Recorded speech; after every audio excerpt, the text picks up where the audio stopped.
It was a beautiful day to play some baseball and wrap up a homestand in Queens today as the New York Mets hosted the Miami Marlins. If you were expecting some serious fireworks, this was not the game for you. However, if you're a Mets fan, today was the kind of afternoon that will keep your blood pressure relatively low. The Mets got some early base runners in the top of the first. Miami starter Trevor Rogers was the victim of some stingy Mets hitting and a few defensive miscues. With the bases loaded, he walked Mark Canha and allowed New York to take a 1-0 lead. Even so, that would be all the Mets could do that half inning as Rogers was able to limbo out of the situation.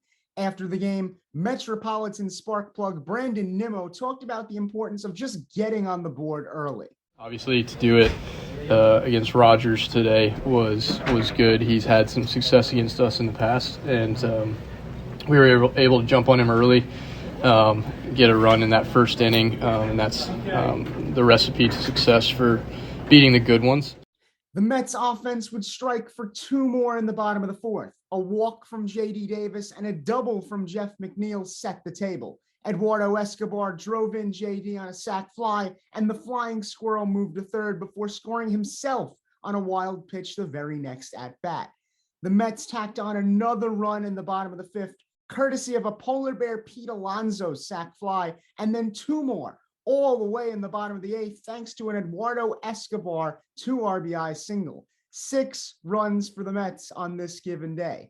And I already hear you asking, what about the Marlins?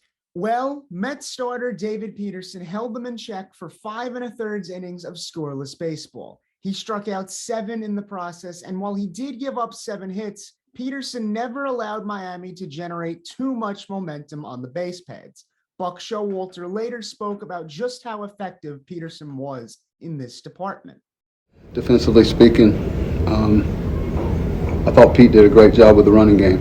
We knew that's a challenge with these guys, and I was really proud of the outing Pete had. That was probably key to the game. After Peterson's day was done, Adam Ottavino, Drew Smith, and Yohan Lopez tossed the remaining 3 2/3 innings and shut out the Marlins, making today's final the New York Mets 6, the Miami Marlins 0. The Mets will look to build on this win as they hit the road and head to Houston for a set with the Stros. With WFUV Sports, I'm Colin Loughran.